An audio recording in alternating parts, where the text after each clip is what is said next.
Can I fly a drone without a license? Drones have become so common nowadays that the FAA has created a law that requires drone pilots to get a license, under certain circumstances.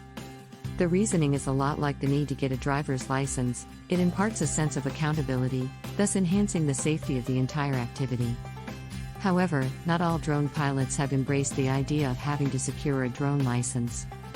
To answer the question posed by the article's title, yes, you can fly a drone without a license but only under very specific restrictions.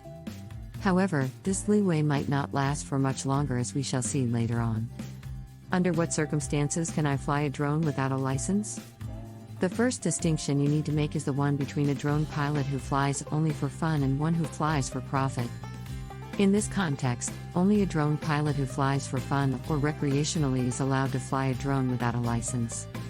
All commercial drone flight falls under the jurisdiction of the FAA's Small UAS Rule, or what is more commonly known as Part 107. This may seem like an easy distinction to make, but it's pretty easy to fall into the trap of flying under the commercial category without knowing it. Keep in mind that you don't necessarily have to be receiving payment for your activity for your operations to be considered commercial. Any drone operations used to augment the regular operations of a business or to advance a business is considered commercial use. This includes the use of aerial images to advertise a hotel or beach, the use of a drone for surveillance of a farm, or uploading of drone videos for a monetized YouTube channel. If the FAA finds out any of these activities were done without the appropriate license, the drone pilot can be penalized for up to $32,666 per incidence. If you want to fly a drone without a license, you must also keep in mind that the intent of the operations must be determined at the point of takeoff. Thus, you cannot take photos during a recreational flight and decide months after to sell them online. If you're flying a drone or taking aerial photos for fun, make sure that none of your operations or output can ever be considered as commercial drone use. What are the rules for flying a drone with no license? The good thing about flying for recreational purposes is that you aren't bound by as many rules as commercial drone flight. The bad news is that there is still a long list of flight rules to follow. There's no reason to feel bad though, as these rules have been set in place to preserve airspace safety.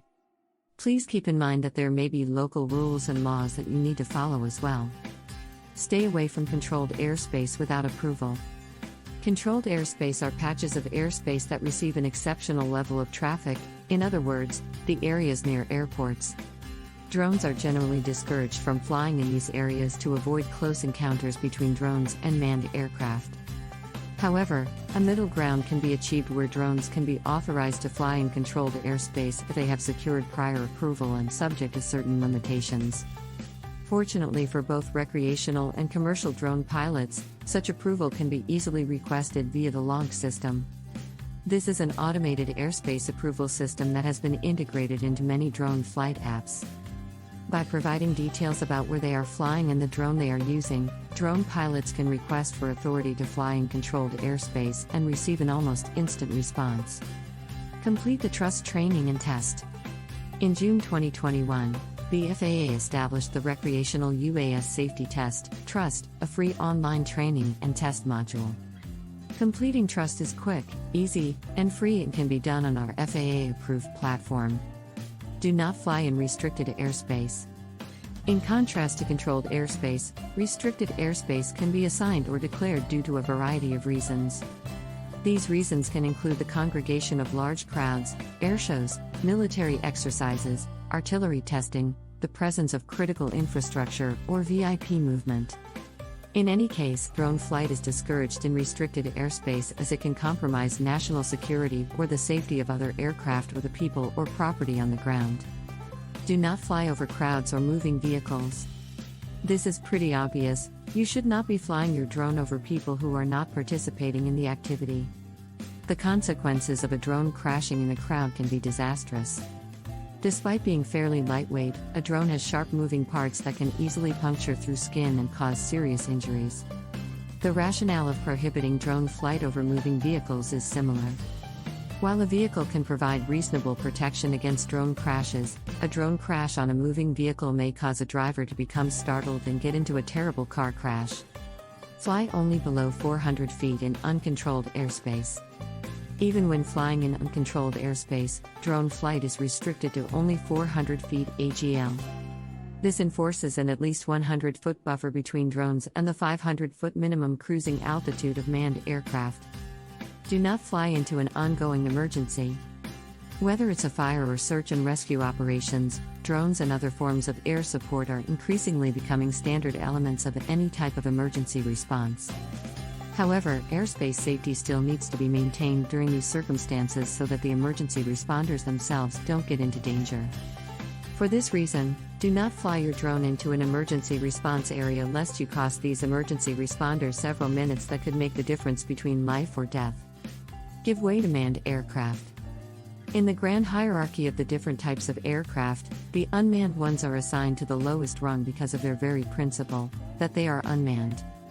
Thus, drones are expected to yield right-of-way to all manner of unmanned aircraft. This includes helicopters, balloons, and hang gliders. The simplest way to do this is for the drone to simply lose altitude, although certain conditions may require more appropriate evasive moves. Make sure you are mentally or physically fit.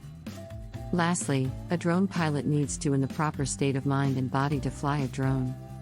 A person under the influence of drugs or alcohol, or has an illness that could affect their decision-making and sensory abilities are considered unfit for drone flight. This is mostly a self-assessment exercise. If you can't handle driving a car in your condition, then you almost certainly cannot handle flying a drone. Do I need to register my drone? That depends. For recreational use, only drones that weigh more than 0.55 pounds require FAA registration. The good news is that recreational pilots only need to go through the drone registration process once, even if they own and operate multiple drones. This means that your registration number can be used across multiple drones. This also means that you only need to pay the $5 registration fee once. Drone registration is very easy. Just head on over to the FAA Drone Zone website and make sure to select the option to register under the exception for recreational flyers. Once you have finished registration, make sure to mark every single drone you own with the corresponding registration number in a manner that is easily visible.